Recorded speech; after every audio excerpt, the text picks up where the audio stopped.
నమస్తే, welcome to our channel. నేను మిషాల్ని. ఈ మధ్య కాలంలో సోషల్ మీడియాలో కాక్రోచ్ పార్టీ బాగా బలంగా వినిపిస్తుంది.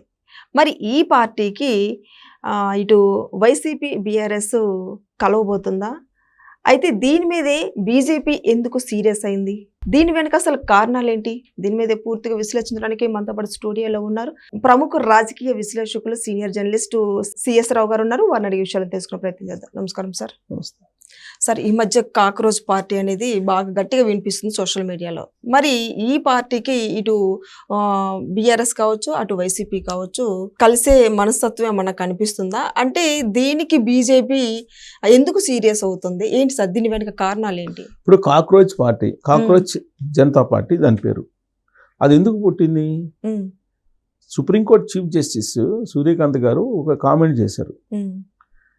భారతదేశంలో ఉండే నిరుద్యోగులు కానీ లేదా కొంతమంది న్యాయవాదులు, జర్నలిస్టులు వీళ్ళందరూ కలిసి రైట్ టు ఇన్ఫర్మేషన్ యాక్ట్ కార్యకర్తలాగా వ్యవహరిస్తున్నారు, వీళ్ళు పరాన్నజీవులు, కాక్రోచ్లు లాంటి వాళ్ళు అని చెప్పి వ్యాఖ్యానించారు.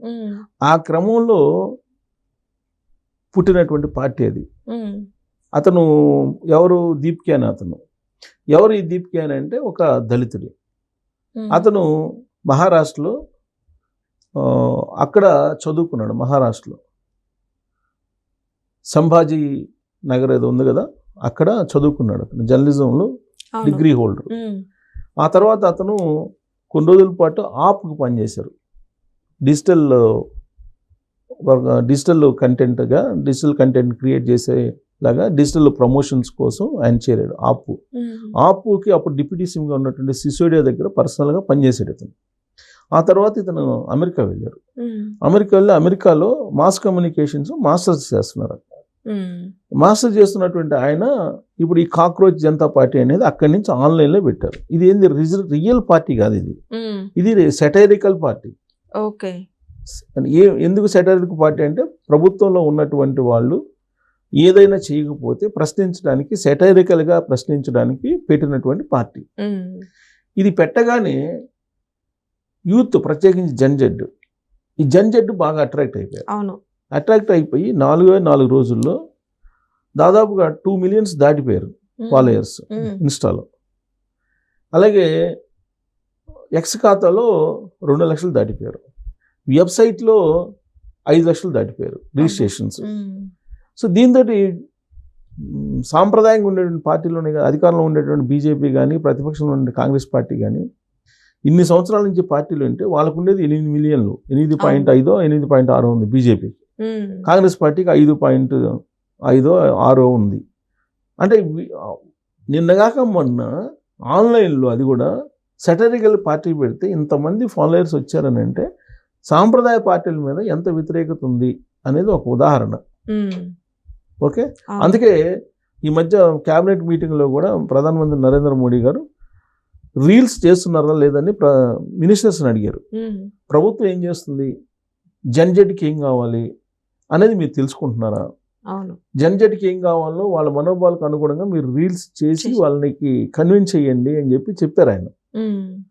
కాక్రోచ్ పార్టీ పేరు ఎత్తకపోయినప్పటికి కూడా ఇప్పుడు సాంప్రదాయంగా ఉండే రాజకీయ పార్టీలు, అటు జాతీయ పార్టీలు కానీ, ఇటు ప్రాంతీయ పార్టీలు కానీ కాక్రోచ్ జనతా పార్టీ వైపు చూస్తున్నాయి. ఎందుకు చూస్తున్నాయి? 18 నుంచి 35 సంవత్సరాల మధ్య ఉండేటువంటి వాళ్ళు ఎవరైతే ఉన్నారో వాళ్ళు ఇంపార్టెంట్. పైగా కొత్త ఓటర్స్, 18 నుంచి 20 సంవత్సరాల మధ్య ఉండేటువంటి కొత్త ఓటర్స్. ఉదాహరణకి ఆంధ్రప్రదేశ్ తీసుకుంటే 50 లక్షల ఓట్లు కొత్తగా వస్తాయని చెప్తున్నారు ఈ దీంట్లో. అలాగే ఈ రేషియోలో తీసుకుంటే తెలంగాణలో కూడా వస్తాయి, అలా భారతదేశంలో కూడా వస్తుంది. అంటే కొత్త ఓటర్స్ వీళ్ళు డిసైడ్ ఫ్యాక్టర్. అందుకే వాళ్ళు చాలా ఇంపార్టెంట్. సో వాళ్ళని క్యాచ్ చేయాలంటే ఎలాగూ డిజిటల్ ప్లాట్ఫామ్ మీద యాక్టివ్గా ఉండాలి.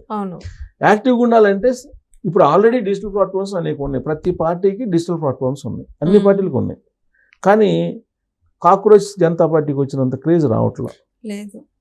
అందుకే వాళ్ళు ఏం చేస్తున్నారు అనే దాని మీద కాన్సన్ట్రేషన్ చేసి కాక్రోచ్ జనతా పార్టీ దాని డిజిటల్ ప్రమోషన్స్ కానీ లేదంటే డిజిటల్లో మీమ్స్ ప్రమోట్ ఎలా చేస్తున్నారు, కంటెంట్ని ఎలా క్రియేట్ చేస్తున్నారు, అసలు ఇంత ఆదరణ ఎలా వచ్చింది షార్ట్ పీరియడ్లో, వీటన్నింటినీ అబ్జర్వ్ చేసి ఆయన ఆల్రెడీ అంతకుముందు ఐపాక్లో పనిచేసినటువంటి అతను, ఈ దీప్కి అనే అతను ఆల్రెడీ ఆపుకు పనిచేశాడు. రాజకీయ పరమైనటువంటి పార్టీలకి సూచనలు, సలహాలు, డిజిటల్కి సంబంధించిన ప్రమోషన్స్ చేసినటువంటి అతను. అందుకే అతన్ని ఇప్పుడు కాంటాక్ట్ అయ్యారు ఎవరు, వైఎస్ఆర్ కాంగ్రెస్ పార్టీ, అలాగే బీఆర్ఎస్ పార్టీ అని వినిపిస్తుంది. కారణం ఏంటి, వైఎస్ఆర్ కాంగ్రెస్ పార్టీ 2019 అధికారంలోకి వచ్చిందంటే కేవలం ఐపాక్ ఇచ్చినటువంటి సోషల్ మీడియాలో హైప్, ఆ కారణంగానే అధికారంలోకి వచ్చింది. ఒక భావోద్వేగమైనటువంటి ఒక సింపతిని క్రియేట్ చేయడంతో పాటు ఒక్క ఛాన్స్ జగన్మోహన్ రెడ్డి గారికి అనేది తీసుకెళ్లారు, యూత్ని అట్రాక్ట్ చేయగలిగారు. అందుకే 2019లో సీఎం సీట్లో కూర్చోబెట్టారు జగన్మోహన్ రెడ్డి గారు, ఐపాక్ ప్రశాంత్ కిషోర్ గారు. వాళ్ళ టీంలో మెంబరే ఇతను కూడా, ఎవరు, దీప్కే అనే అతను. సరే, దీప్కేకి సంబంధించి నేను కొంత ప్రొఫైల్ చెప్పాను. ఇప్పుడు అతను మళ్ళీ ఇప్పుడు దీప్కే ఈ పార్టీకి ట్రేడ్ రిజిస్ట్రేషన్ చేయించడం ఇవన్నీ చేస్తూ ఉన్నాడు. రియల్గా పార్టీ కాదు ఇది ఓన్లీ సెటరికల్ పార్టీ, విమర్శించడానికి పెట్టినటువంటిది అని చెప్తూ ఉన్నారు. సరే, దీని మీద కోర్టు కేసారు, సుప్రీంకోర్టు కేసారు, దాని రిజిస్ట్రేషన్ రద్దు చేయించాలని చెప్పి ప్రయత్నాలు చేస్తున్నారు. అయితే ఇక్కడ బీఆర్ఎస్ పార్టీ ఏముంటుందని అంటే, బీఆర్ఎస్ పార్టీని బీజేపీ బీఆర్ఎస్ పార్టీ కూడా YSR Congress party, BRS party రెండు డిజిటల్నే నమ్ముకుంటున్నాయి. అవును, డిజిటల్ ప్లాట్ఫామ్లో యాక్టివ్గా ఉండాలంటున్నారు. ఎందుకంటే కేటీఆర్ గారు ఓడిపోయిన తర్వాత 2023లో ఆయన అన్నమాట ఏంటంటే, నేను కూడా ఒక 10 యూట్యూబ్ ఛానల్స్ పెట్టినట్టయితే అధికారంలో కూర్చునే వాళ్ళమే, మాకు యూట్యూబ్ ఛానల్స్ లేకపోవడమే మేము ఓటమి కారణం అని చెప్పేసి అన్నారు కేటీఆర్ గారు. అక్కడి నుంచి ఇప్పుడు వాళ్ళు కూడా దుబాయ్లో కొన్ని, ఎక్కడెక్కడో కొన్ని, చెన్నైలో కొన్ని ఇటు పెట్టుకొని డిజిటల్ ప్లాట్ఫామ్స్ నడుపుతున్నారు అనేది బీజేపీ వాళ్ళు చెప్తున్నారు, కాంగ్రెస్ పార్టీ వాళ్ళు కూడా చెప్తున్నారు. అందుకనంటే బీజేపీ సీరియస్ అవుతుంది. సీరియస్ అవుతుందని అంటే, ఇప్పుడు ఇలాంటి ప్లాట్ఫామ్ మీద గాసిప్స్ క్రియేట్ చేసి పెడుతున్నారు, పబ్లిక్ ను తప్పుదోవ పట్టిస్తున్నారు అనేది బీజేపీ వాళ్ళు చెప్తుంది. అందుకే బీఆర్ఎస్ పార్టీకి సంబంధించినటువంటి తెలంగాణ రాష్ట్ర అధ్యక్షుడు రామచంద్రరావు గారు ఏమంటున్నారంటే, చెప్పుతోటి తేలును కొట్టి చంపుతారు కదా, అలా చంపాలి బీఆర్ఎస్ పార్టీని అని చెప్పి తాజాగా స్టేట్మెంట్ ఇచ్చారు రామచంద్రరావు గారు.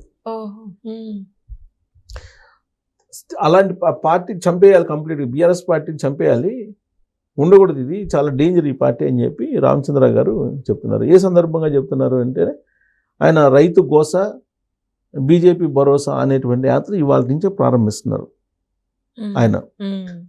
ఆ సందర్భంగా ఆయన మాట్లాడుతూ ఆ మాట అన్నారు, చెప్పుతోటి తేలును కొట్టి చంపినట్టు చంపాలి బీఆర్ఎస్ పార్టీని అనేది.